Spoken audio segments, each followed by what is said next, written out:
That's right, live on Chicano Tube, live on Chicano Street. You already know who it is, mi beautiful, linda raza. But I need you to do me that favor before we begin and get into this great conversation. I'm here with Mr. Tony Virrueta. Gracias so much for coming on the podcast. I appreciate you coming on the podcast. Gracias to all the day oneers. Gracias to everyone in the members only. The members only, you know who you are, the backbone of the community. It's Friday night. This is the day after the debate. We'll get into that as well because the debate was a really, really good debate. We'll talk about that. But again, these are just the formalities. All the day wonders, everyone in the members only, we appreciate you. We're going to talk about a lot of things today. But again, introducing my guest one more time, running for District 17 and will. I'm already proclaiming it. I'm already future pacing this. And will unseat the incumbent, John Laird. Mr. Tony Virrueta, how are you? Mike, thank you very much. I'm doing fantastic. Thank God. I am doing great, and I'm happy to be here, honored to be here. I'm looking forward to talking to your gente, telling them about what's going on and the movement that we're in right now. That's right. That's right. You know, we just celebrated 1 year this month. We're still in June, 11,000 subscribers, and it's because I think this is just an uncommon message when people just are unfiltered. You know, I don't hold anything back. I've said this time and time again. They want to ban me. They want to censor me. Censor me all you want. We'll come back with another channel because we're here to help the people. That's all we're here to do, Tony.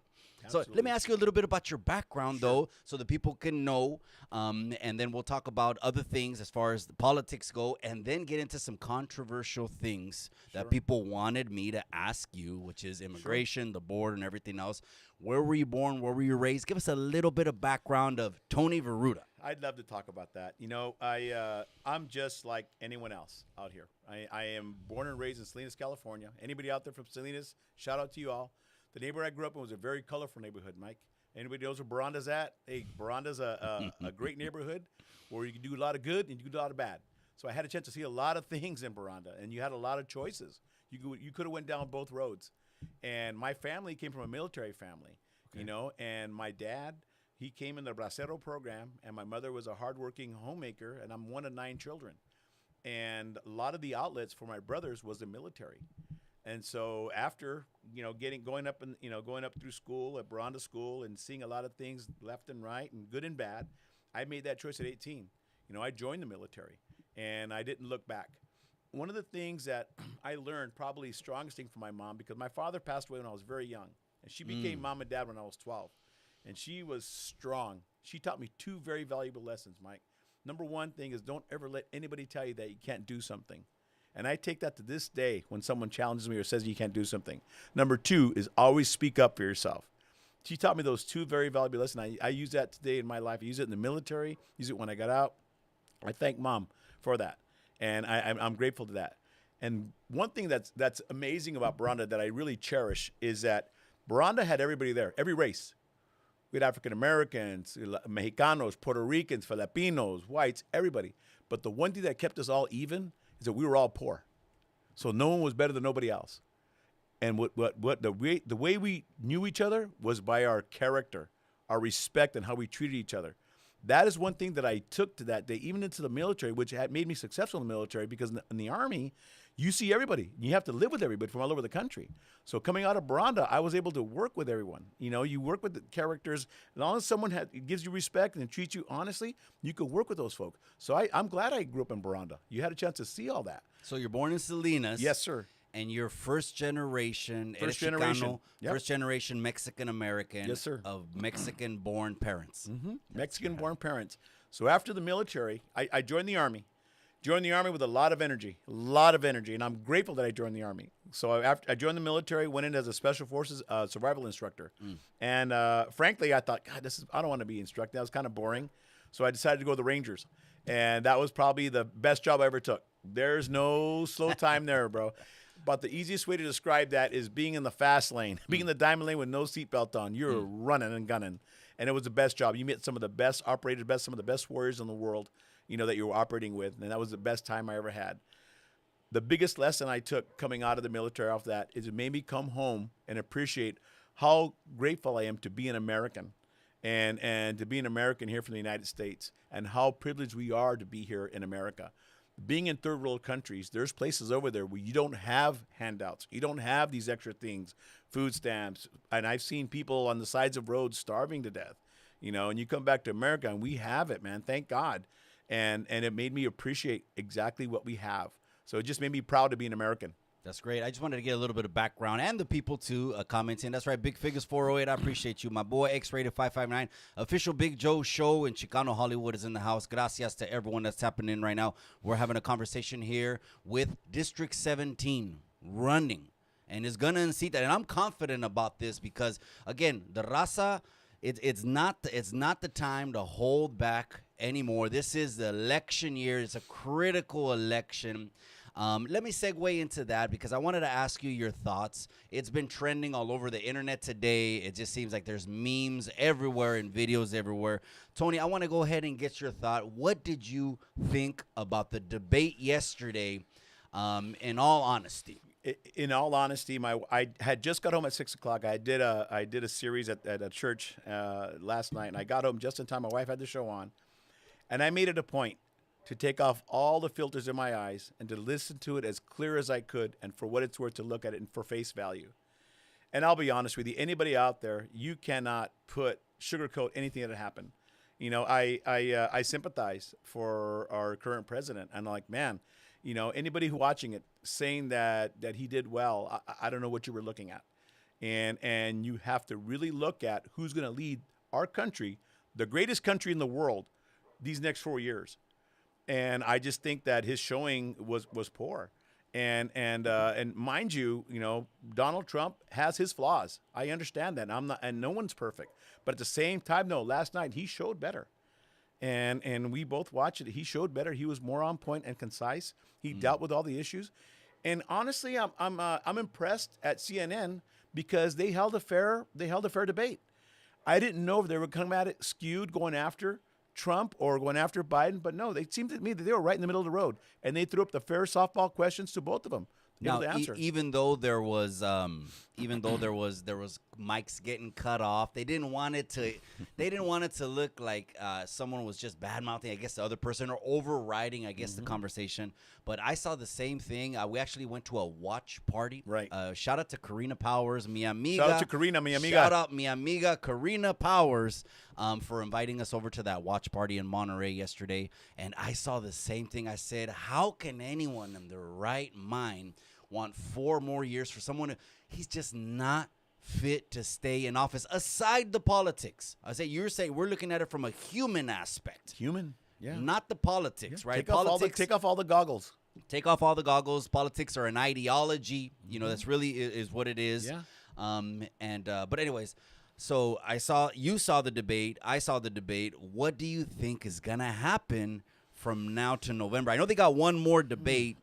What do you think is going to happen from now to November? Gosh, I can't tell the future. I wish I could. There's something that's got to happen. And I'm not I don't have a crystal ball. I really don't know if our current president can even last in November. I don't know.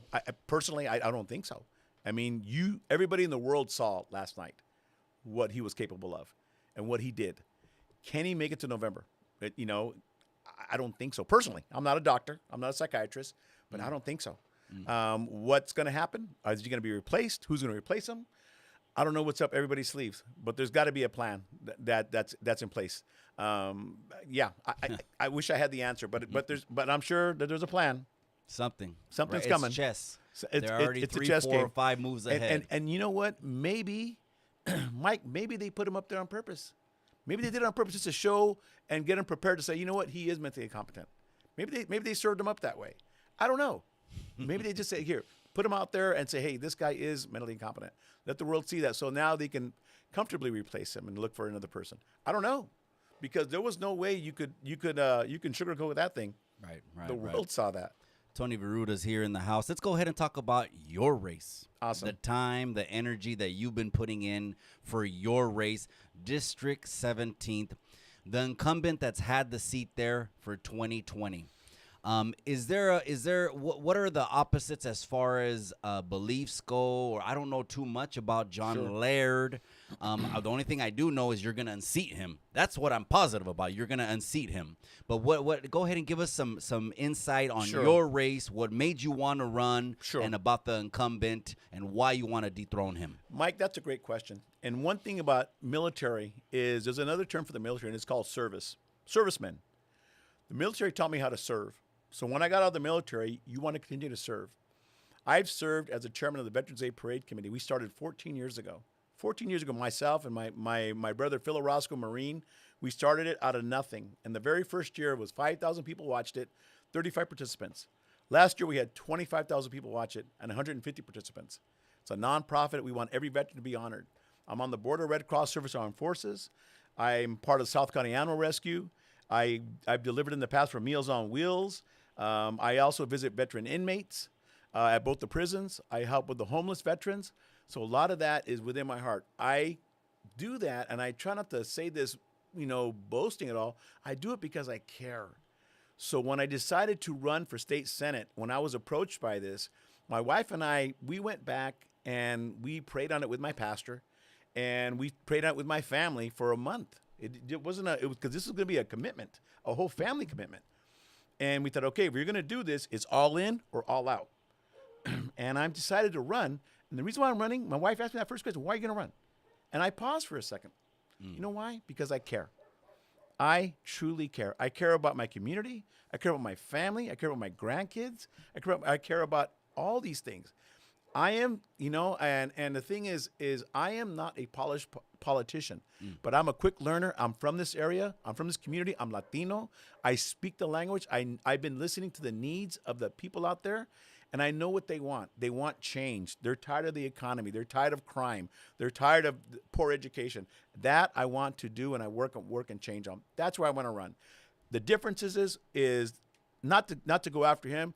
Look at where we're at right now. That's all I got to say. Look at the report card right now. Look at the report card right now in our economy. There's a guy I know right now that just graduated from Fresno State about 6 months ago.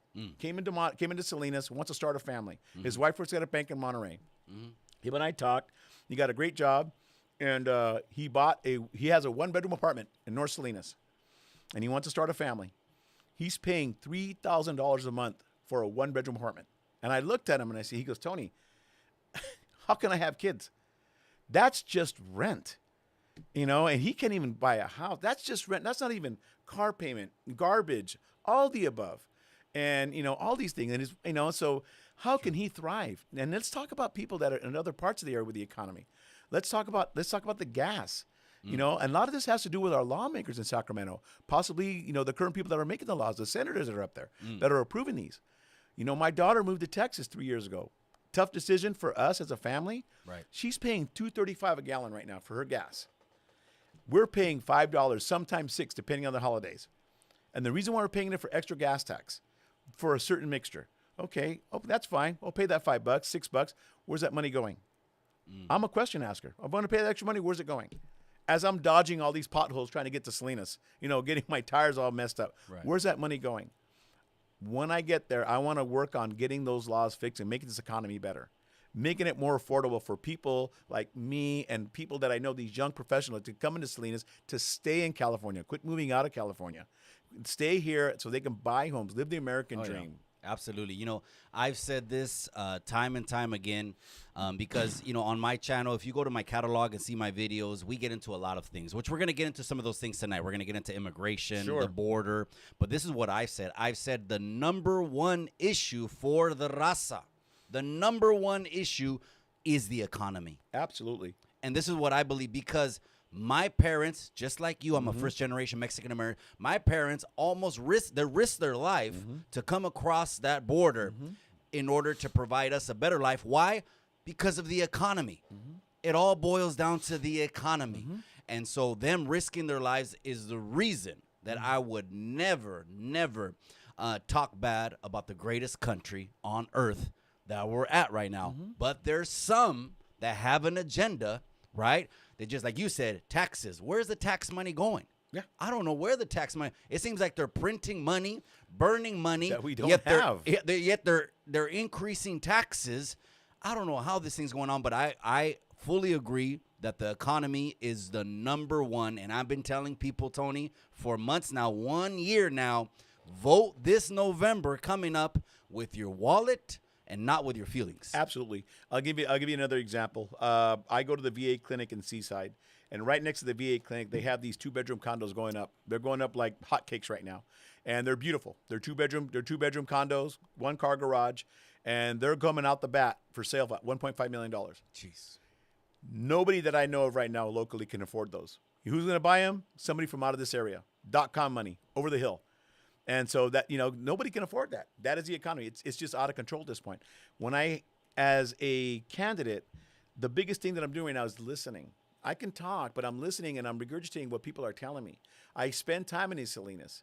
These people, they don't want anything. They just want a better future for their children. They want to be able to live. And unfortunately, they have to live sometimes 3 families to 1 house, not because they want to, because that's all they can afford. They want better schools. They want to be able to afford things. They want a better future for their kids, but they can't because of the economy. It's just tough for them. Those are the people, like me at least, are the blue-collared workers, the independent people. On purpose, when I get a cup of coffee, I don't go to the major corporations. I go to the independent stores and buy my coffee from them, because that's the guys that I know that they're paying local people. They're paying local Salinas people, employees. They're the blue-collar people. They don't have corporations to fall back on. They're the ones that are hurting the most, because they got to pay the insurance. They got to pay all these things. They got to pay the leasing and stuff like that. They're the ones that I support. They're the ones who make this California go around and go around. Speaking of support, so you have the backing and endorsements. Can you go ahead and give those names off? Because I want to let the people know, not only does Chicano Tube right here, support Tony Virrueta for District 17. So when you see that name, or let me go ahead and say it. Okay, we got to say it correct. Virrueta. You might not have heard that in a while, but we say things here. Virrueta. Virrueta.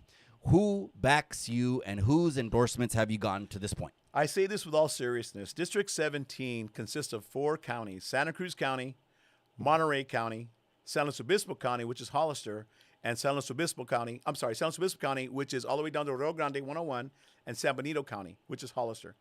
All 4 of their counties have endorsed me. I've been endorsed by the California Congress of Republicans. I've also been, of course, recently by LUCA, which is Latinos United for Conservative Action. And the biggest one that I got endorsed by was the California GOP out of Sacramento. Now, I say this respectfully because now they're looking at me. It's okay, Tony, you're a horse to win. And I take it very seriously now, because I'm not saying, okay, pat in the back, let's go win this. No, that means that they're putting their money on me to win. So I take it very seriously now. Now I got to go and get this. I won in the primaries on March 5th. I had 2 people to win, and I beat them. On March 5th, I beat them. So now it's just me and the current senator that are going after it in November. Make your voice be heard. Vote, vote, vote. That's the whole thing. If you don't vote, your microphone is off. When you complain about something, your mic is completely off and your lips are moving. But when you vote, your voice is being heard.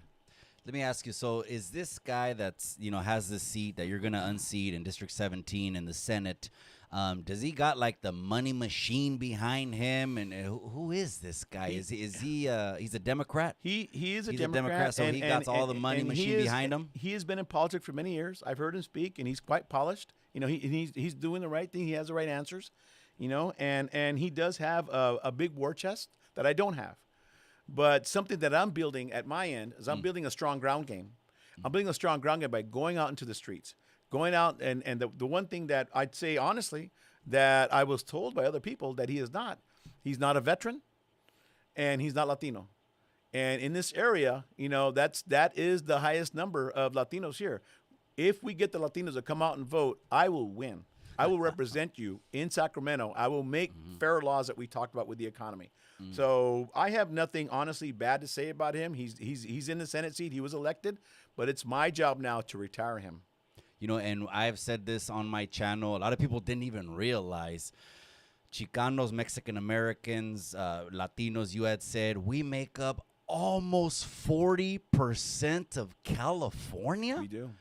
That's a power move if we could just unite, which is what we're doing now. We're raising awareness and we're letting the people know all we got to do is unite. Mike, you're and right. we got the power. We They're do. going to come to us to either make them, break them, or unseat them. Yep. Once we got that power, there's no stopping it. There is a movement going on right now. There is a movement. You can feel it in the air. I was approached by a friend of mine that I go to the gym with last week at the grocery store. Quiet guy. We were both in line at a grocery. He turned around. He goes, Tony, I'll do anything I can to get you elected. And I looked at him and he says, I'm just sick and tired of it, man. And he looked at me. He goes, I can't take what's going on right now. He goes, look at this. I can't even fill my grocery basket. And I looked at him and I said, wow. There's a movement. The everyday person is just, there's a movement right now. You can feel it. The Latino voters, get out there and vote. Here's the thing. I've heard the term, well, it's just one vote. It doesn't really matter. Okay, you're right. It is just one vote. If every person bring one grain of sand to the ocean, we'll build a beach. We'll build a beach. That's what I mean. Exactly. Get out there, bring that one grain, bring that one vote to the ocean. We will build a beach. And we'll win. Yeah, exactly. Yes, and we're gonna go live on Election Day here, so I know you're gonna be at the fort watching it. That's gonna be just the culmination of all your hard work. You and your family, like you said, it's not just you running. You made the decision. You got to bring the family. So let's go ahead and get into some of these topics that people want to talk about. Sure. California is a unique state because it shares a southern border with Mexico. This Wednesday on my show, I spent about 20 minutes talking about a case where it was two Venezuelan illegal immigrants that came over. One of them had an ankle bracelet because immigration attorneys had said this is what they do when they think you're dangerous, but they're still going to release you into the United States because this current administration has that ideology, like let's just let them all in. We love everyone. We don't need to vet anyone. Just let them in and let everyone try to participate in the American dream. But what happened was there was a 12-year-old girl who was strangled, choked, assaulted multiple times, and ended up they found her body in a creek. So the policies I believe that can directly, if they were changed, affect that is going to be the immigration policy. What would Tony Virrueta, when he gets in Senate, do, rally for, fight for, to make a change for that to stop happening? First of all, it breaks my heart to hear stories like that because that's not the only story. You hear them almost every other day all over the country. That's completely gone out of control. There's no way even to cover it up anymore. It is completely gone out of control. The last statistic I heard, I don't know how accurate this is, but there was 8,000 coming across a day. 8,000 a day. Where are they going? Who's giving them money? Me and you. Our tax dollars are providing them money. Free cell phones, free medical, free dental, free eye, all that stuff. Where's that going to go? It's going to hit us in the end when we're trying to get Social Security, and it's going to be gone when we get older. At some point in state Senate, I'm working on state laws. That's not necessarily going to work on the border, but it does trickle down to this area. It trickles down in the sense of crime. It trickles down in Monterey County because it raises our crime rate. It brings these people in this area, and it's not just Latinos that are coming here. These places are emptying their prisons. And I'll give you an example, Venezuela. help me on this statistic. I'm not sure how positive it is. Their crime rate is down 72%. Why? Because they emptied their prisons. They sent all their crooks on the border. And you know what they sent them? To America. That's and Is that and a that's proven fact? That's what they're sending. I mean, look, all these countries are just sending all their bad people over here. So they're not coming here to work and live the American dream, Mike. They're coming here. They don't know how to do anything else. They're doing things like what you just talked about with this young poor victim that was just brutally assaulted and killed. Awful. Close it up. Sorry, there's no other easy way to say that.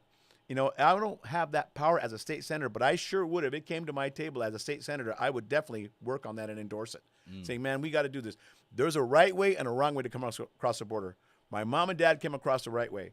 They did it the right way, and they came here and they became American citizens. You know, there's a wrong way to do it. You have to wait and do the right things and come across. This is a great country. And I'm sure people want to come here and live the American dream like my parents and your parents did, Mike. But when you come across the wrong way, you're hurting the economy. You're putting a dent in everything. So yeah, that's something that's definitely got to be fixed. It's a failed system. Now, what I say is it's one of those things that it looks like they want to every 4 years bring that up. Is the politicians get the reputation for sounding good but not making any change? Is that like you've heard, you know that, right? It goes without saying. How can the people trust and to put someone in office that they're really gonna fight for them and is not just gonna ghost them and disappear in 4 years? I'll give myself as an example first and foremost. In April, when I was approached by a good friend of mine, I'll say David Drew, a great supporter, the number one supporter for my campaign. Shout out David Drew. Shout out David Drew. We'll talk more about your events coming up next month, brother. But he approached me and a couple other folks in politics, and we sat down and they painted the picture of the new district. And then they asked me regarding me, potentially running for a state senate. The first thing that came out of my mouth is, I'm not a politician. And the next thing that came out of their mouth is, that's exactly why we want you to run, Tony. And you know what? That's why I run around. I owe nobody nothing. I have my morals. I have my values. I'm a veteran. I'm Latino. I want to go in with a clear mind. I know how to work with people. As a veteran, I've worked with all races, all kinds. I'll reach across that table, Republican or Democrat. I'll reach across. Let's get a job done. If it's a good idea, let's work it together. If it's a bad idea, even if I steve it up, then let's move it in a different direction. That's what I want to do. And some of these other politicians, I get that, what you're saying. People get frustrated because sometimes they make promises and they kind of go away. Maybe there's a time where there should be term limits. If you get to a certain age, hey, thank you for serving 5, 6, 7 terms. Okay, cool. Time to get some fresh blood in there. Now, just like the president, they had said he has been in politics. The current president has been in politics for 50 years. 50 years. And there was a commentary, and I want to see if you agree with this, that was made that said, you've done more for Ukraine in 1 year than you've done for the United States in 50 years. Yeah. What do you think about that statement? My comment on that is we need to take care of Americans. We need to take care of Americans first. Go outside, drive down 101, go down the road, and you cannot miss those blue tarps. You can't miss them. I saw a statistic this morning that 1/3, this is a statistic, this is an accurate statistic, 1/3 of America's homeless, 50 states, 1/3 of them are in California. Do the math, folks. 1 out of 3 homeless people are in California. How's that for our economy? How's that for the California economy? Who's paying for that? Me and you, our tax dollars. 1/3 of them. Soft laws, soft crime laws, soft drug laws. I'm not bad-mouthing homeless. There's people that are homeless for all different reasons. Just down on your luck, mental illness, PTSD, drug addiction, and so forth. Let's give them a hand up, not a handout. Let's get them treatment. There's treatment out there for them. There is. Let's get them back into a sober living environment per se. Get them off their addictions. Get them clear-minded. Get them back to be a productive citizen. Yes. If they need mental health, let's get them back into treatment. Let's get them back on their feet. Get them shower. Get them clothes. Get them into jobs. If they need to go to court, get them in the court system. Get them back good to go. Let's get them back to be productive citizens. Let's take care of Americans first. I agree. Tony Virrueta, I appreciate you. Gracias. That's right. Everyone, we're missing a lot of comments right now. I'm not going to interact too much with the chat because we got Tony Virrueta here who's going to unseat running for Senate in District 17. And if the Raza just gets up, gets out, and votes. Because if you don't vote, you don't got a chance para quejarte. No te quejas de nada. Entonces, you didn't go out there, you didn't vote. But what we're going to do here on Chicano Tube is we're going to bring the players that you should vote for, introduce you to them. That way, when you see the name on the ballot, it's nothing new. You know they're Chicano Tube approved with the blue check mark right next to them. I want to go back to the southern border really quick, though. Sure, Mike. You had said we closed the border. Okay, there's some people that say, well, the wall is just something that it rubs people the wrong way about the wall and close the border, almost to make it seem like we're not helping the people when we close the border. Yet there's so many instances of children getting trafficked, coming across the border. There's so many instances of what happened to Jocelyn Nungaray in Texas that happened. That's my main concern. Shutting the border down. What kind of system then does California, or I don't know if we have the power to do the whole thing, but what kind of system do we need to come up with to process people more efficiently and get the people that should be here to stay here, etc.? If we had allocated the money there, what would Tony do? I think the best system is, you're right, shutting the border is kind of a tough word. I agree with you. But at the same time, there needs to be a legal process. There needs a legal process to come across our border, to come to America. There should be. There has to be. Yeah. There needs to be filters, just like any filter, to come in. Okay, who's coming in? Who are you? What's your purpose? Why are you coming? Okay, are you a criminal? Or do you want to come to work? Great. Welcome to America. There's a process. Let's get your immigration. Let's get you over here. Let's get you indoctrinated. Let's get you to be a citizen. Let's get you to come to work. That's great. Just like my mom and dad did, But there's other people that want to come to America than necessarily to work. They don't know nothing else but a life of crime. We don't need that. We don't want that. Absolutely. And look what's happening. We're processing victims, innocent victims. I have little ones out there. I don't want ever, God forbid, be victims at all like that. But we can't let them people come across the border. Yeah, and in those cases, we understand that those cases, they get politicized. Unfortunately, they get politicized. But the awareness needs to be there. You can't ignore it. You can't ignore it. Stories like you said earlier, that one story, it breaks my heart. She was innocent, 14 years old, innocent, and lack of better words, those animals shouldn't have had a chance to do that. They shouldn't have had a chance to come across the border. There was another instance, I think it was in San Francisco, and this guy basically, he was like on some kind of high elevation peak with like a 30-06, and for no reason, or I don't know what, maybe the devil got inside of him, he's shooting, and he shot a jogger and killed her. And there was another instance, I think that was in Indiana, where there was a jogger running on the side of the road, and she got kidnapped and also assaulted as well. Do politicians really want to solve the problem of the border, or is it just, let's touch it every 4 years and then not do anything? I'll be honest with you, Mike. I couldn't sleep at night if that was me. I really couldn't. Knowing that I put my thumbprint on that and said, let's approve this, I would not wholeheartedly be able to sleep at night saying, okay, let's do this. Let's let them come across the border and see these victims. I'd be tossing and turning because I felt that I was part of that problem. I couldn't, rightfully so. It'd be a nightmare every single night. Interesting comment right here from Carlos. He says, why does America owe $34 trillion in national debt? Do you have any insight on why that is? We outsource a lot of our business to other companies. We owe China so much money, and that's sometimes that question a little bit over my head, but that has a lot to do with us outsourcing our jobs, taking jobs away from Americans. Because it's cheap labor to South America, to other foreign countries. It might cost a little more, but I think we should insource our jobs to Americans. People are here.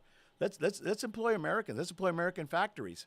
And that way we don't owe anybody anything. Right. We employ Americans, we pay Americans, we use American goods, and we don't have to outsource it to other countries. And then let's take that down. We don't need to owe anybody, but that's a big figure you're saying, Carlos.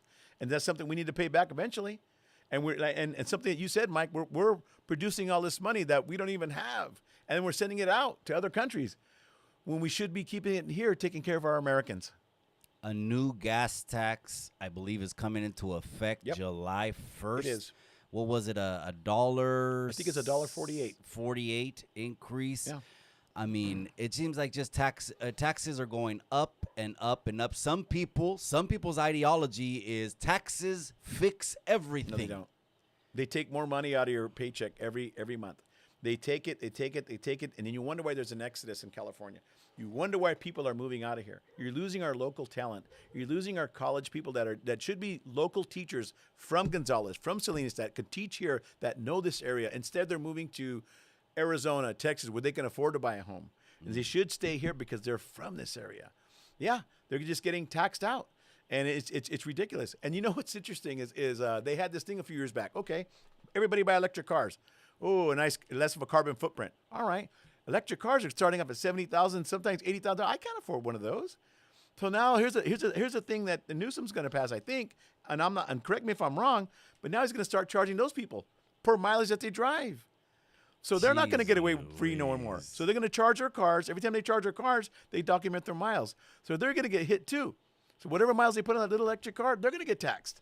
So they're going to get it too. They came up with this plan, right? Let's tax them as well. Let's go green. Let's go green. That was the plan, right? Let's tax the green. Because now you go to Home Depot, you can't find any gas products no more. You know, when I see a garage sale and I see they're selling a Whacker, a Edger, or something like that, and it's gas, I'm pulling up. There was a garage sale right around the corner. Yeah. There was a garage sale. There was an estate sale. They were moving out right around the corner. I saw an Edger. I said, oh, man. I said, let me just go back. Literally, I'm like a minute away. By the time I ran to the house to grab some cash, by the time I ran back, there was 4 trucks there, and they got everything because they're pushing that agenda to go green. You said they're pushing that agenda to buy electric cars. And if this country were full of electric cars, there's not even a strong enough electrical grid. And now they're seeing their failed policy come back and slap them in the face, and we have to pay for it. Now they have to pay electric car owners per mile. Electric car owners are getting taxed. They're getting taxed. So I buy a Prius. I just paid. So I think I'm cool now. Less footprint. So I think I'm getting over in the system now. Well, guess what? Now California's going to tax me in my Prius for the miles that I drive. So they're going to get hit too. They thought they were cool now. Get rid of the gas car, buy a Prius, pay all that money. So now they're going to get taxed for every mile that they drive. They're getting hit too. Thank you, California. So it's a double system. And again, back to taxes, more taxes, more taxes. It's ridiculous.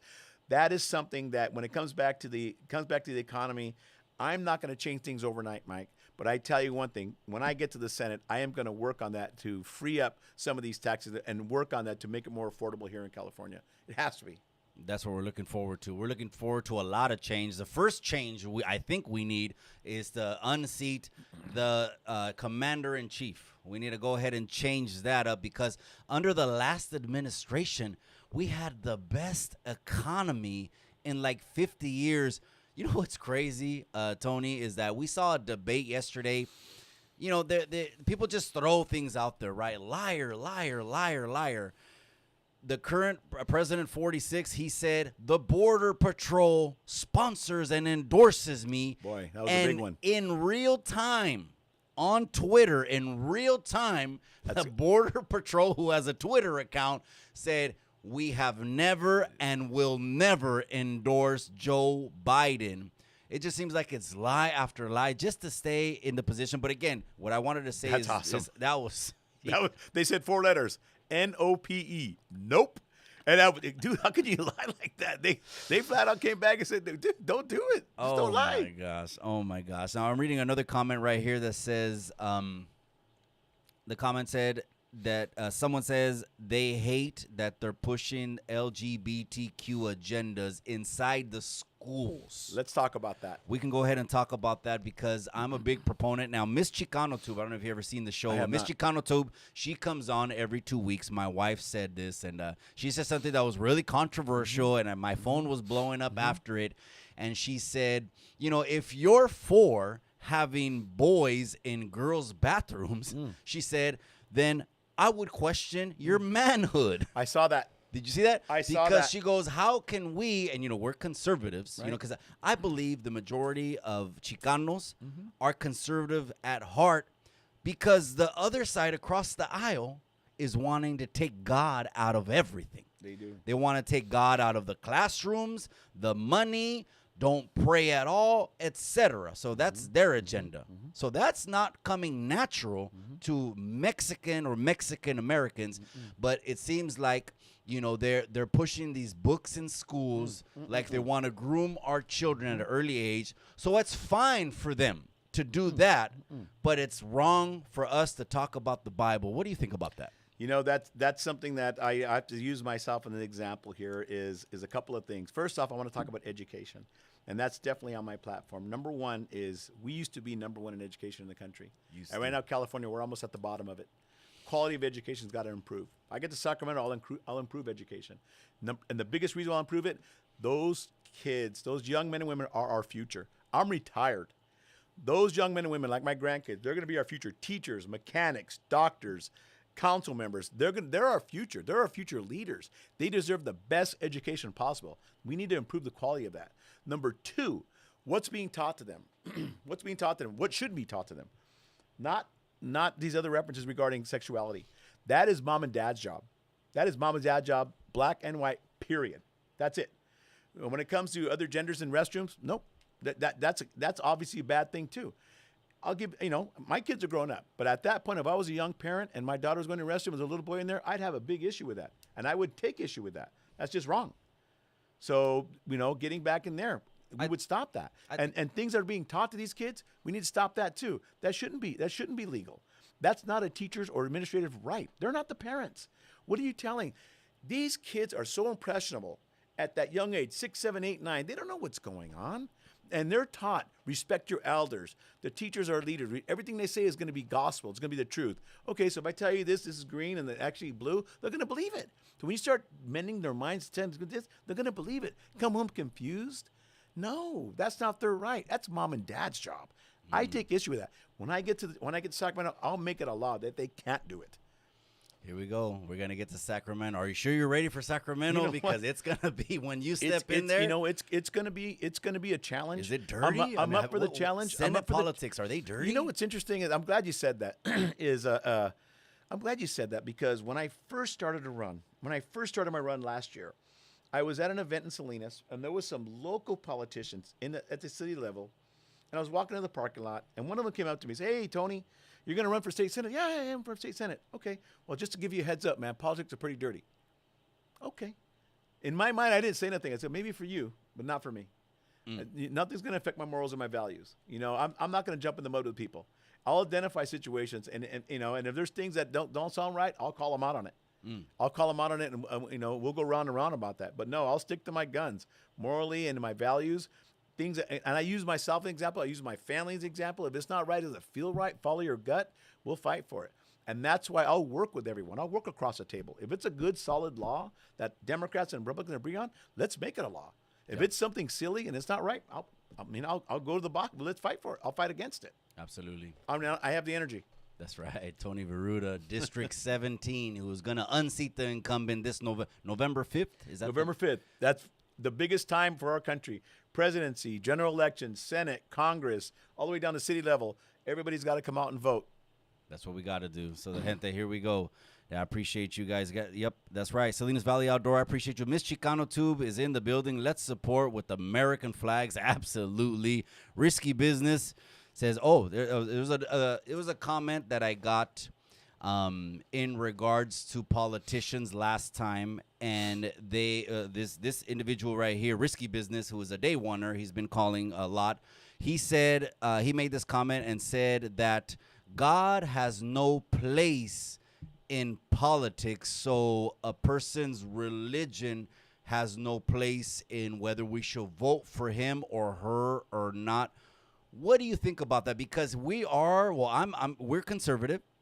So we're, you know, and I believe Mexicans are conservative at heart. That means we're kind of like Italians. You know, Italians are just passionate. You know what? Yeah. They're God. It's at the Italian restaurants. They say it says God, family, passion. And I believe we're similar to that. But what do you think about a person's religion? Does that factor into voting for the person, or should it not be a factor? It should not be a factor, but I'll use myself. It should not be a factor, but I'll use myself an example. When I was considering running for state senate, I went to my pastor, And I try to lead a godly life. I'm not perfect by any means. And I went to my pastor and asked him to pray for me, pray for my family, because I needed God's guidance. And I try to live that life. That's the best guidebook is the Bible for me, the best guidebook to live a righteous life. I'm trying. I'm not perfect by any means, and I'll say that on record. But that is something that I try to work on. It is a fair guide, but it should not affect someone if they're going to run for politics. It shouldn't be who you worship. No. If you're living a righteous life and you're a good person, hey, by all means, go run. That's right. That's right. I appreciate Tony Virrueta here running for District 17, and we're going to go out on November 5th, and we're going to cast our votes because we're tired of the same thing. We can't afford another 4 years of what we've been going through, gente. We cannot. People cannot buy homes. People cannot save up money. I mean, and all they do is propose more and more tax increases. It seems like every time we vote, we have to vote for the roads that get fixed, the schools that get fixed. Is that just a ploy to increase? How many times do we have to vote for the schools? To vote for the schools that get fixed? Why is that on every single ballot? Is that just the way that they just stick their tax money in their pockets? And they call it the half penny tax sometimes. You ever see how they smooth it out? Half penny here, half penny there. 0.5. Yeah, of a 10, 0.5. And it looks like, oh, that's not going to feel nothing. But then you add it up at the end of the year, it's millions of dollars. And where does it go? And how long does it take to get things fixed? I want to talk about another thing, Mike, that's near and dear. We talked about education already, and we talked about inflation. One thing that's really important to me is because a lot of my family are in law enforcement. And this is something that's super important is how our state is just out of control with our soft crime laws. I'll give you an example. It's AB 109. AB 109 was passed a while back, and that's something that we're low risk felons. So what they happen to do, they release them for the prisons, and they push them down to county level. And what happens is county jails, they get full. So what does county do? County lets them out. Kicks them out. And so they go back on the streets. Okay? So what happens is the prisons look good because they save all these dollars, which is great for the economy. They look good, Sacramento, and that goes down. But what happens is crime rate goes up because they're back on the street. And some of them, granted, hey, debt society, doing better, get a job, I get that. But some of them are not and only know a criminal life, and they go back to what they know best. So they go back to the crime. That's something we need to work on, and we need to work on that one also. So let me talk about another proposition, Prop 47. For you who don't know Prop 47, let me kind of school you a little bit. 2014, Proposition 47 came out, where you can go into a store, and I know everybody here has watched those videos of people rushing into CVS's, people rushing into all these stores, just filling up their baskets, whatever they want. That was a $450. You can go in there and steal $450, and it wasn't a felony, it was a misdemeanor. So they changed it. They made it even better for the criminal. Now it's $950. So, Mike, you and I can go into a store right now. We can go into whatever store we want to, get our basket, load it up with $950. It's not a felony. It's a ticket now. Not even a misdemeanor. It's just a ticket. It empowers these criminals. It empowers them. They know it. So they load up. And you know what it does? It hurts these stores so bad that they can't afford to stay open. Look at San Francisco. They're closing up. So what it does, it hurts their economy. When that drugstore closes, 75 to 100 people local lose their jobs. So now what are they going to do? The store closes because it got to be profitable because those people are stealing everything. So they close up. 100 people lose their jobs. So what are they going to do? So that hurts them. The good news about this, Mike, and the solution here is they had a petition in the primaries to sign it to repeal Prop 47, to get rid of it. And they had enough signatures. So November the 5th, when you go to vote, you're going to see on your ballot to repeal Prop 47. Look at it and have it repealed, folks, because Prop 47 can be repealed November the 5th. So if someone goes and steals, they're going to get incarcerated. They're going to get arrested. They're going to get incarcerated. They're going to get put in jail. No more this $950 thing. Let's get rid of Prop 47. Repeal That's Prop the good 47. news. That's the good news right there. Let's get rid of it. Let's also, this whole thing, and I'm just going to say it like it is, this whole thing about defunding the police, I am against that because, you could say that, and there's good and bad in everybody, in every profession. I get that. I'm a realist as well. But I tell you one thing, if someone breaks into my house, someone breaks into anybody else's house, you're not going to call your neighbor. You're not going to call the janitor. You're not going to call the fix-it man. You're going to dial 911, and you're going to expect them there at your house very fast. Now, if you don't have enough cops employed there, they're not going to get there quickly. They're not going to be able to help you. Remember, these people are just family men and women, fathers, mothers, brothers, sisters. They're just trying to make a living. They put their life on the line every single day. Correctional officers at the prisons, they're shutting down wings at the prisons.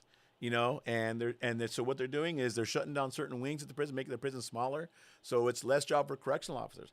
They keep them open, keep those people employed, things like that, because they're the ones that are, again, day in, day out, they're putting their life on the lines. They're facing assaults every day. It's a tough job. Oh, absolutely. It's a dangerous job. Let's go ahead and make sure that we repeal. You said it was Prop 47? Prop 47. Let's go ahead and make sure November 5th we repeal Prop 47, because I'm sick and tired of seeing those videos on the internet where these pendejos are ransacking the CVS's. All of that is coming out of our pockets, people. It's all coming out of our pockets. You think it looks cool on a video? First of all, I hate that soft on crime approach. Man. I think it's an ideology that's not working. Of course, they're more. I think they are more rehabilitation centered, but the numbers don't lie. I mean, the recidivistic rate, we're talking about the prisoners that go back, is like 80 in the 80 percentiles. So a lot of people, because that's all they know is they commit crimes. Now, a lot of it does have to do with, growing up in the neighborhoods, growing up in the barrios, etc. A lot of it has to do with just the lack of the family model that's broken. The father is missing. And this is what I know, Tony. I've been going 10 years next year. Next year will be 10 years that I've been going inside the juvenile hall. Awesome. Now they got the new one, and the youth center on Sanborn, which is like the military camp. That's awesome, Mike. 10 years. And most of the times I hit a nerve with the youngsters when I talk about these things. And 9 times out of 10, the father wasn't there. Yeah. The father wasn't there. Yeah. And so somehow that's just the root issue that we have to deal with. But there's liberals that just keep this real, that want to break up the family model, and their whole ideology is going against what's traditional. Yeah. What do you think about that? People make mistakes. And when people rehabilitate, you cast that net out. And some people rehabilitate, and that's great. Some people go back to crime, that's great too. I'm a realist. What you're doing is fantastic, because you're going after the youngsters, and that's amazing. You can curb 3 out of 10, you've succeeded. You can curb 1 out of 10, you've done your job. You've done it. That's awesome. I commend you for that. Thank you. I think that it starts at home. It starts at home. And unfortunately, not everybody gets a fair childhood. Not everybody gets that fair crack. But if you make a mistake, it's not the end of the road for you. You're not labeled a loser. You're not labeled, okay, you've done this. So what? Everybody's made mistakes. Everybody. You could bounce back, get back up, brush your knees off, get up, move forward. You move forward, you have a whole life to live. You have a whole life to live. Some of these people are 18, 17, get going. Move forward. That's the past. You can't do anything about it. Look back, don't stare at it. Move forward and make something of yourselves. So, the whole thing, we're talking about crime now. The whole thing, I believe, was, releasing prisoners from the jails had to do with the overcrowding issue, because the buses don't stop pulling up, because people don't stop committing crimes. We got to get harder on crime. Are you for like the 3 strikes? Do you think that was a good policy? I'm not as familiar with the 3 strikes thing, and I get what you're saying. 1, 2, 3, you're in for life, and that's got to be really put under a microscope, because you got to really look at the specific crime. Okay, let's say the 3rd strike is, stole a bottle of water. Come on, man, you don't put somebody back in for life for that. But I don't know it enough to really talk about it. Now, if it's something really evil that you've done that 3rd strike, hey, then you get put away. I get that. But when it comes back into that whole thing with crime and overcrowding, I understand that. People going back onto the streets. The thing is, if someone is incarcerated, let's say for a life, let's say you're addicted. Okay. Unfortunately, there's people that are addicted to drugs, and you're going to get your drug one way or the other. And you're going to lead a life of crime to get your drug. Okay? If they get incarcerated, have programs in there where they sober up. Have programs in there where they get their mind straight again. Get them back on it. Let them think clear again. Get them head straight again. And get them while they're incarcerated. Instead of just getting them in there 3 days, get them to court, back on the street, go back to their thing. No. Get them in there. Get them into a program. Get them a sober program. Let them get their head straight again. And maybe think, whoa, what am I doing? Okay, let me get this program. Let me maybe go to a sober living environment and get back on the street. Get a job again. That's what I think they should do while they're in jail. Stay there for a little while and get their head straight again. Maybe they need some mental health treatment. Maybe get their head straight again. Yeah, So instead of just going in and recycling and throwing back out, that's not helping them. So just like the immigration system, Yeah. that needs to be revamped. Yeah. You believe the criminal justice system also needs to be revamped Yes. because again, they're just bussing people in. They're committing crimes because of a lot of it has to do with the soft on crime Yeah. policies. Let me ask you something that's very controversial as well. Tony, what is your position? What is your stance on the death penalty? Because there's a lot of people that do very heinous things. There's a case going nationally right now. It was an individual in Florida, and he unalived. I saw that. And people, when I say unalive, a lot of people comment, "Why do you say that? Call it what it is. Call it." It's for YouTube. Come on, cálmase, cabrones. It's for YouTube. That's why I say that, because if I caption it something, if I caption it the M word, then they knock the whole video down. That's why a lot of people think I'm trying to shy away from words. No, I'm not. But we know who this platform is. So there's an individual that ended up taking out 2 ladies in a very heinous way. And a lot of people are saying death penalty because, well, they're in Florida. That governor over there does not play. He's going to die. He's going to die. He's going to die. So now let's bring it back to California. Tony, what if something came across a ballot, you had to vote for something, and it was death penalty was the subject? What's your stance on that? Well, not to deflect on you, Mike, but I'll just tell you the way the law is. The law was passed already by our governor to stop the death penalty. And now they're on death row, but they will not be executed anymore.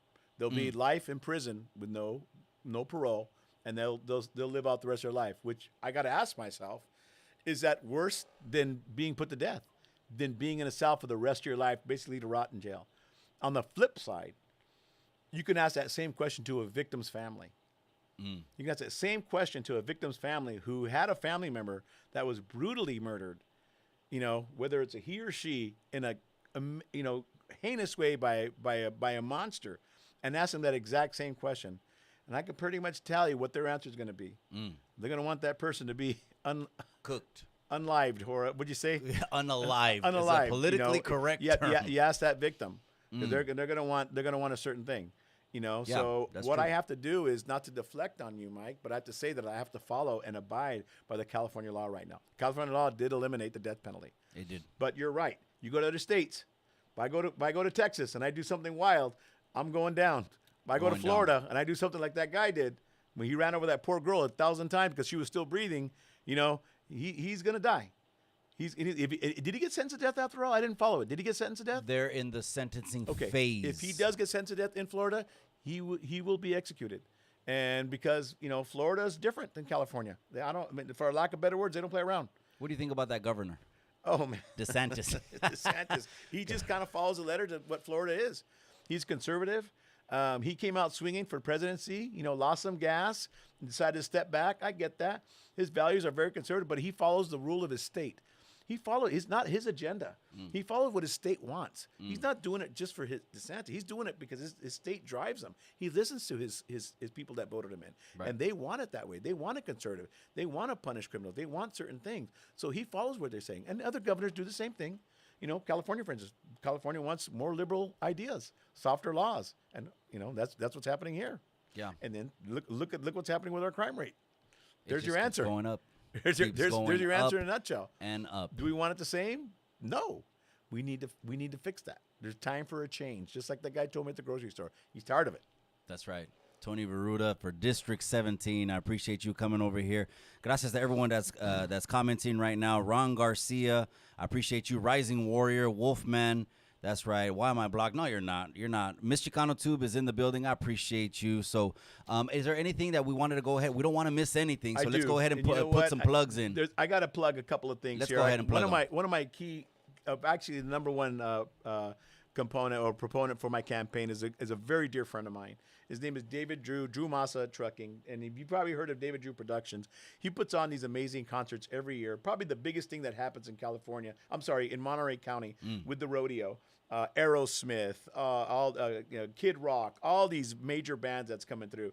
If anybody hasn't heard of Keith Urban, I don't know what rock you've been living under, but You know, Friday, July 12th, Keith Urban is going to be playing at the sports center, at the rodeo, at the sports complex, excuse me. And I just have to give a shout out to him because you can get your tickets there. And you can get your tickets. You just got to go to carodeo.com. Where do I put this at? Oh, right here. Just point it to the main camera, that one. So here's where you can get it at. And just go out, shout out to that. There's only a couple of thousand tickets left, so just jump on it. It's an amazing price for what you do. And Keith Urban is known for all his awesome music. And for the gente out there that love Latino music, los Tucanes. Those Tucanes and Chicas are out there as well the day after, July 13th. Go out there and check that out. Same website, carodeo.com. Go out there, please, and jump on it. This is the number one thing that's happening from the rodeo. Again, you must have lived under a rock not to know Los Tucanes. I mean, they're going to be out there bumping it, and it's going to be standing room only. Come on out. Shout out to David and what he does for our community and the talent that he brings. And Keith Urban, I'm sure he's going to rock the house, man. That's right, man. Shout out to David Drew and the productions that he's putting on. These things, we want these things to sell out July 12th and July 13th, back to back. Keith Urban, come for that country on July 12th. Keith Urban, and the ladies love Keith Urban. Man. The ladies love some Keith Urban. And then Tucanes de Tijuana need no introduction. I mean, they got the music that fills and packs the dance floor out every single time. So shout out to David Drew. Is there anything else? Because I wanted to make sure that we cover everything we needed to cover in this hour. There is one last thing, and I'll say this when I'll do seriousness, guys. And I learned this in the primaries March 5th. We can win. We can win. The Latinos can. We have a movement going on. That movement is a movement for change. Everyone, I tell you, Mike, is getting out there and voting. Don't feel that your one vote doesn't count. If you vote, it matters. If you have an issue, if you have a complaint, if you're tired of the economy, if you're tired of what's happening at school, if you're tired of crime, vote. You know, get me into office. I'll work for you. I promise that. I'll work as hard as I can. Am I a miracle maker? No. But I'll get in there and I'll make a difference. I'll make a difference one day at a time. And because I'm from this area, I'm not going anywhere. I'm in this district. And I promise you, I'll make this area a better place to live, thrive, and affordable. So just get out there and vote. I just tell you that. Go to my website, TonyForSenate.com. The last thing I wanted to say is thank you for everybody who came to my fundraiser last week in Carmel. We had it at a restaurant. We raised $5,000 towards that campaign. Thank you very much. That was fantastic. For your calendars, everybody, look at August 3rd. Go to my website, TonyForSenate.com. The upcoming event is going to be August the 3rd. It's going to be a day of action. I'm going to hit the streets. I'm going to hit the streets with all my volunteers. I'll be in East Salinas. I'll be knocking on doors, getting people out there. People who don't know me will get to know me. And I want to hear what you have to say. What can I do for you in Sacramento? That's Mike, right, thank you so Tony. much for everything. No problem. Thank you for coming on. We hit a lot of topics, gente. I want you guys to go back and listen to this. But most importantly, November 5th, we need the people to come out and vote. 1 year, we hit 11,000 subscribers. And I know Go because 'em, you Mike. guys appreciate that there's a voice out there that is not filtered. You know, I didn't go to any kind of college. I didn't get groomed. I just grew up in East Salinas. I grew up poor on food stamps, and did a 180 on my life. And now I'm going back in there and I'm talking to a lot of the youngsters. We need the right players in Sacramento. We need to unseat the wrong player. So Tony Virrueta, thank you so much for your time. I appreciate it. Shout out to David Drew again. Shout out to him for putting on these great shows at the Salinas Sports Complex, July 12th, July 13th. Gente, go back and watch this live. We talked about immigration, crime, the border, death penalty, everything that we need. But November 5th, I know you're on the campaign trail. Anything else any other fundraisers or events? How can the people get involved? Go to TonyForSenate.com. The number Tony4Senate.com. There's a place to volunteer. Find me there. Go to my website, please. We need all the volunteers we can. Latino volunteers, I'd love to have you. I'm gonna be on the streets. I love going out there and speaking Spanish to my gente. There's conservative. They don't want anything. As I mentioned before, Mike, they just want a better education for their kids. They want to be able to afford housing. They want to be able to live. Absolutely. That's it. And that's what I want to do for them. So, yeah, if you want to volunteer, we'd love to bring you on board. Let's do it together. The military teaches you, I can do one thing by myself. But as a team, join Tony's Army. There's nothing we can't do. That's right. Army veteran, Salinas native, Tony Virrueta, District 17. Thank you so much for your time. Gracias to everyone. Let me just read some of the comments before we go. God bless you, Tony Virrueta. Pancho Zapata says, that's right. Yuma Mendoza says, vote for Tony. That's right. We appreciate you. Risky Business, he says, I don't vote. I'm not sold on a rigged system, but I get it. We're in it for our pockets and for the people, but let's not pretend we're doing it for the gente or even care. I'm a realist. Okay. Well, he's a realist then. But if you vote, at least you casted your voice. If you didn't vote, we can't complain. If you don't vote, then your voice isn't being heard.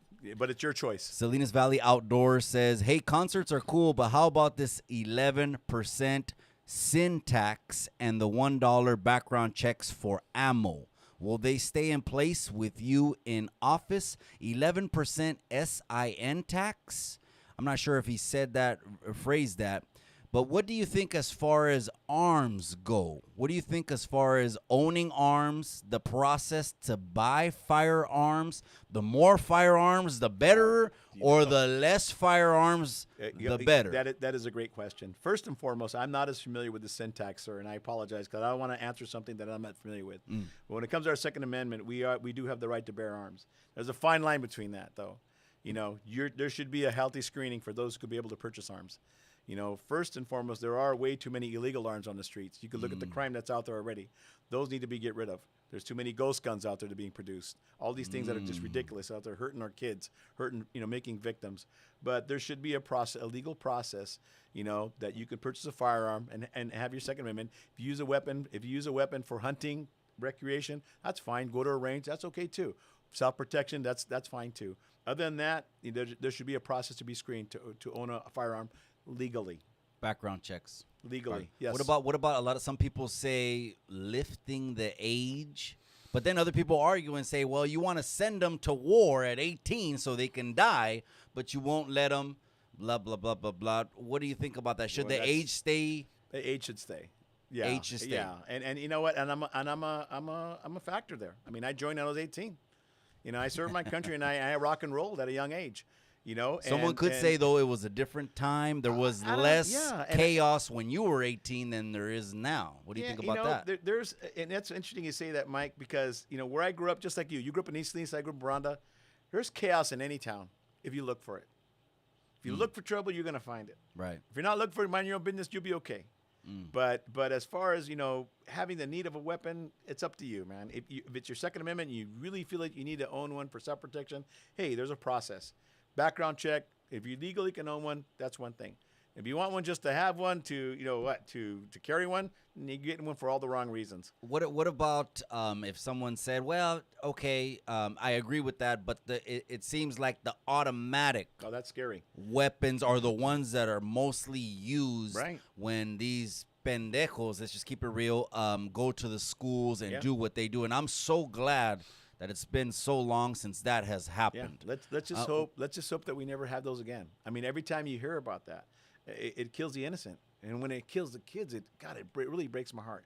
Those guns shouldn't be in those hands. That goes all the way back to the screening. How did they get a gun in the first place? Who sold them that in the first place? Was it a ghost gun? Did someone manufacture it? And who sold them it? Who didn't look at their ID right? Who didn't go in their background and see that maybe they had mental illness, maybe they had something wrong with them, or they were a felon or whatever? But how did they get that? Again, that's a failed system, Mike. It's a failed system, and it came into their hands, and then they had that weapon. It's a failed system, a failed crime system, a failed immigration system. All these things have flaws that can be tightened up and fixed.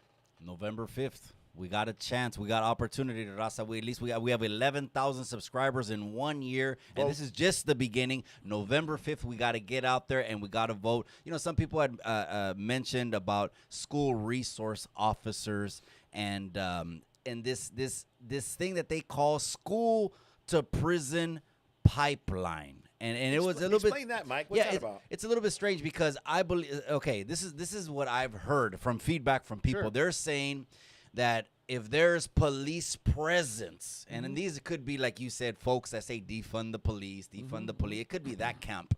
But they say when they have an SRO in the school, which could be a police, probation, whatever it is, somehow it funnels the children into prison. When I say what funnels the children into prison is because there's no father, number one, and their upbringing, neighborhood, environment, etc. Some people are saying completely eliminate school resource officers, yet there's schools that have fights every week or every 2 weeks. What do you think about school resource officers? I actually like the presence of law enforcement. Yeah, I have no issue with it. These men and women in uniform aren't there to harm you. They're only put in a position to protect you. And God forbid some maniac comes in there with a weapon to shoot up that school, and there isn't an SRO in there. That's your first line of defense. And that person can be your first line of defense to protect these kids and the administrative there. I would want an SRO there. I would want them there. They're not there to hurt anybody. They're a presence. Remember, they're a mother. They're a father. They have their own kids. They're just doing a job. They're just doing their job. I think they should be present personally, and I hope I don't get flack for that. But if I had an SRO and my kids were going to school, I'd feel more at peace, because you hear some of these crazy stories at these schools and these kids get shot up. Yeah. And there wasn't an SRO. And if someone was there, let that be the first line of defense. They're trained. They're not just someone who has a gun and doesn't know what they're doing. These folks are trained and know how to operate weapons and protect. And that's their first thing: protect and serve. That's their motto. They would protect them. I don't know if you've seen the headline, but the school shooting that happened in Texas, Uvalde, Texas. Yeah. It was either the police chief or I don't know what his position was, but it was a law enforcement position. Now he is facing criminal charges because of his approach to what he did during that shooting. He failed. You think he failed? I think he failed. He didn't act. By the time he did act, it was too late. We saw the videos. There was casualties. Those officers were in the hallways ready to do action, but they were not being allowed to do it. They were ready to go. There's videos there in the hallway ready to go. They weren't given the green light. Yeah. Don't go. What are you waiting for? Politics, someone getting in trouble, your hands will be untied. Go. Exactly. Now it's too late. Now people are getting shot up. And Raza, that's exactly your job at that point. And I hate to say this, but when you're at that level, whether it's military or law enforcement, you got to make split-second decisions, because it's life or death, and make it happen. When you freeze up like that, look what happens. That's why the last thing we need is this dumb ideology about defunding the police. I mean, that's just dumb. What are we going to do then, Raza? Are we going to just police ourselves? Come on now. That's not going to help, because what's going to happen is then someone's always going to want to be on top of the pyramid. That's just human nature. You can't just be like, oh, well, the whole community. I mean, I'm sure at one point or another, there was a more wholesome environment in the United States where everyone knew everyone and families knew families. But law and order, I think, was created because of idiots and heinous crimes, and the strong survive mentality is not what we need. It is not all rainbows and unicorns anymore. And I don't live looking over my shoulder, but at the same time, though, it isn't. And we do need law enforcement. We need fire. We need those people out there protecting us. Tony Virrueta, I appreciate your time. Vote for him. Endorsed by the California GOP, California Congress of Republicans, San Benito, Santa Cruz, Monterey, and endorsed by Chicano Tube. Thank you so much for your time. I appreciate it. Thank you very much, No Mike. problem. Take my care. Pleasure, my honor. And remember what I always say, mi linda raza. Remember what I always say. In the end, all you got is the memories.